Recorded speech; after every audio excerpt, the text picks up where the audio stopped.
about knocked my camera off of the table. You didn't think I'd forget about you, did ya?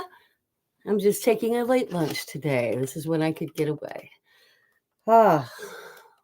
So you understand, I hope, that there are actually elected officials out there saying that we need to take the right to vote away from women because women should be voting with their husbands for the sake of the family, for the sake of the country.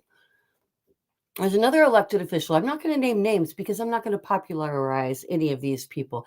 There's another elected official who, I believe he's not in office now, but until recently he was. And he writes children's pornography. He writes books about having sex with children and advocates for early marriage and advocates that women should be married off as young children, as girls, again, to avoid trouble.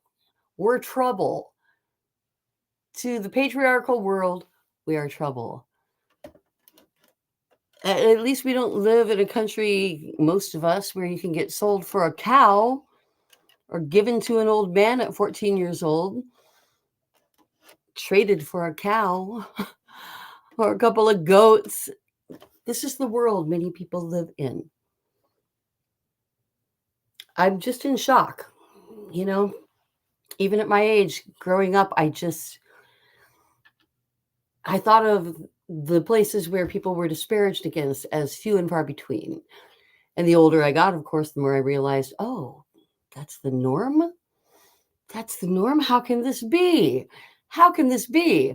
You know, my father's a minister. How can I reconcile my upbringing of trying to be good and kind and loving with the world I find myself in? And I can't. So for those who are like, what are you going on every day for? What do you hope to accomplish? It's like, I will accomplish something, if only to say, this madhouse is not the way it's supposed to be. This is not the way the country is supposed to be. And I also feel the need, because I have a lot of international friends, to continue apologizing every single day. Because, like it or not, I and you, fellow Americans, no matter how much we disapprove what's going on, the world sees us as doing the thing that our government is doing. You Americans are doing this, just like we say Russia's doing that, or the UK is doing this, or the Saudi Arabia is doing that.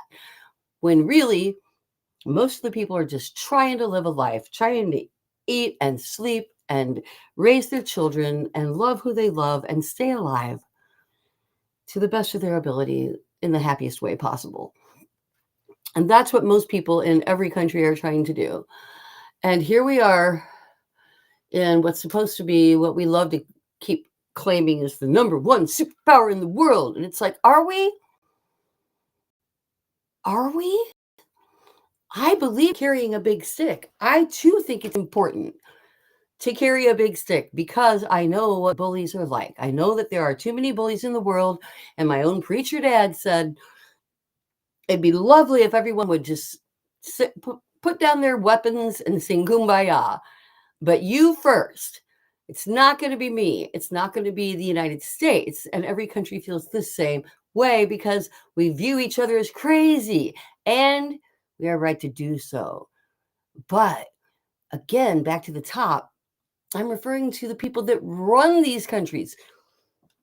And we need to stop thinking about every citizen in them, like all the Palestinians, all the Israelis, all the Saudis, all the Houthis, all the Russians. Did I already say that? Most people just want to live their life, and we are all at the mercy of the emerging oligarchy. So what you can clearly see happening is has nothing to do with countries, has nothing to do with helping America or Americans. we have spent the last 30 or 40 years dumbing down the American population on purpose. So now, unfortunately, my president, it just, sorry, gotta wash down the bile that just came up with that statement. My president, dumpster fire, it's the best, closest I can get. What he's out to do is survive. He's not smart. And people like to say, oh, Elon Musk isn't smart. Oh, yeah, he is. He is autistic as hell. So am I.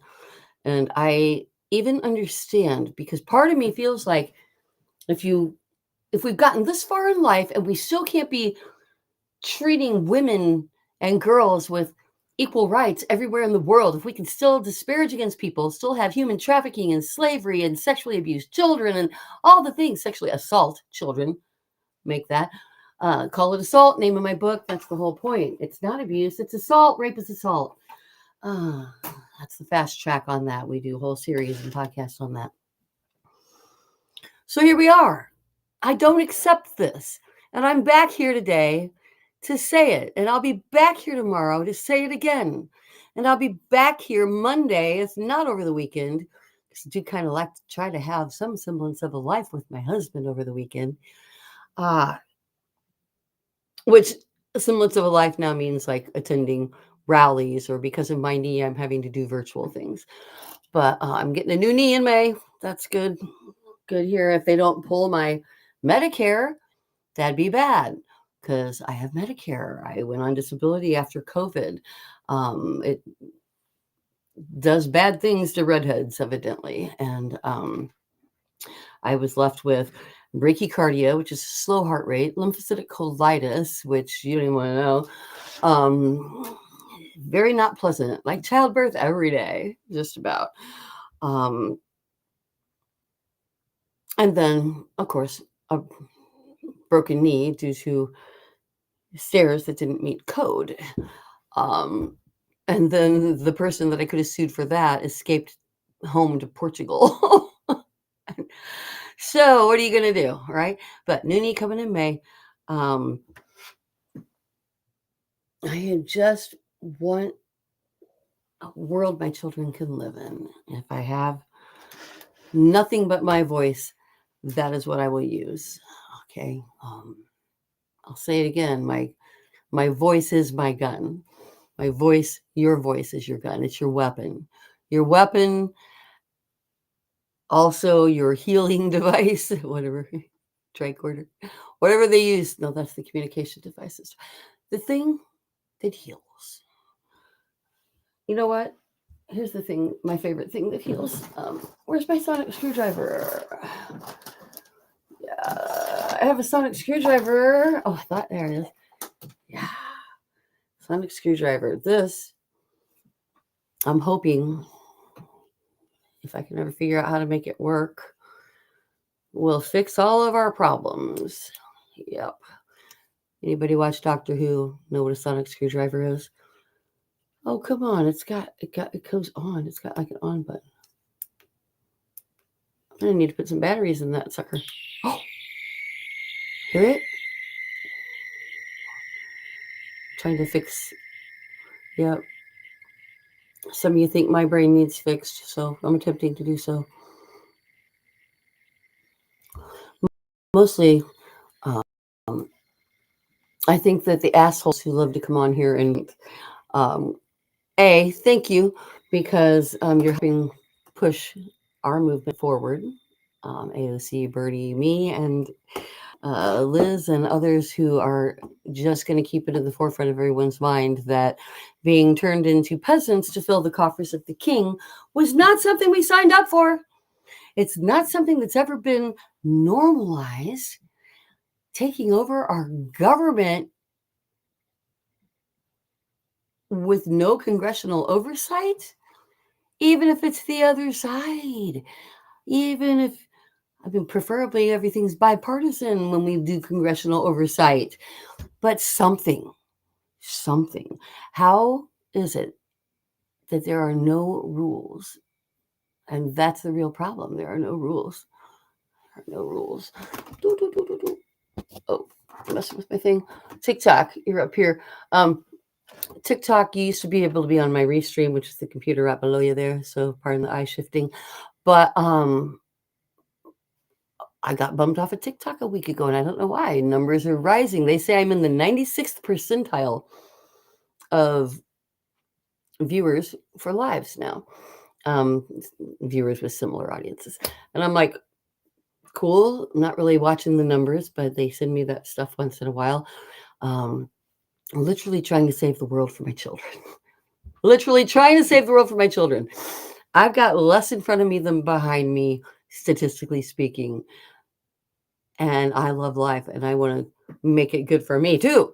But once you have kids, you realize it's all about them now. It's all about them now and their future, for which I would die.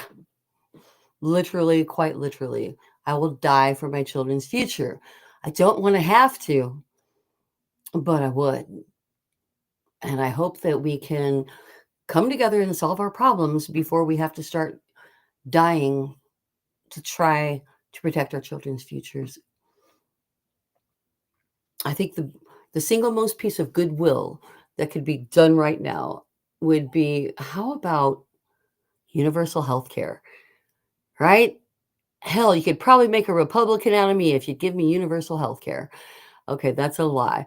But still, it would go a long way to saying we're not assholes who want to just profit off of people. But instead, they want to privatize everything from the post office to your freaking Social Security. If you don't already know, doesn't even allow a person to have $2,000 in the bank. If you have $2,000 in your bank account or savings, they will cut you off of Social Security the next month. And you have to explain why you had it and why that's a fluke and why you should still get it to have it again. I keep getting it. So nobody on Social Security can save, can get ahead. The fact that you want to take away what is already just a paycheck to paycheck, payday to payday, something we all earned, something we worked for, something we promised that we'd have when we got older, something that says we're not assholes. We're not assholes. We don't throw grandma on the street. That's not who we are as people. But the silver spoon, the golden spoon babies, they can't understand what it's like to just need basic things like, to be saving up to make sure you've got toilet paper and food in the house for your children. That's been my life for much of it. It's hard work being a normal person. They don't need to be making it any harder on us.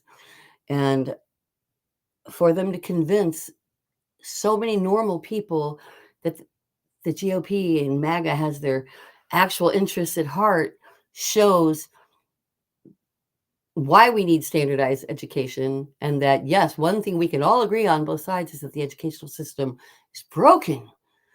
But Republicans have been trying to break it since Reagan. They've been trying to break it. You're not allowed to be gay or queer or anything different in this country, despite years of corporations trying to earn our trust with commercials saying we love everybody, right? And fighting the good fight with a gay couple and then being boycotted by the right. And now we flip back to where they drop all DEI initiatives and we're like back to boycotting the people that used to be our heroes-ish, brand-wise. But the lesson to be learned there is that it's like it's like a lover you can't trust. You thought you had a good relationship. They talked smack to you, you believed it. And then they're like, oh, we don't have to do that anymore. Okay. And not only we don't have to, but if we do, we're going to get punished. Well, then they run scared. So I will give them people a little credit on trying to save their businesses by running scared. But running scared isn't going to help. People are like, they're going to round you up and put you in a camp. And it's like, well, I need to lose some weight anyway. Maybe I'll be picking vegetables because I'm a dirty, rotten dissident who isn't afraid to own thosenastywomen.com and to go live every day to say, this is bullshit. I don't take it. I won't. I'll be back tomorrow to say the same thing. I hope you are too. And in the meantime, don't sell your daughter for a cow. Jesus. And don't vote for politicians who think we shouldn't have the right to vote. Jesus. All right. I gotta work. I have work to do.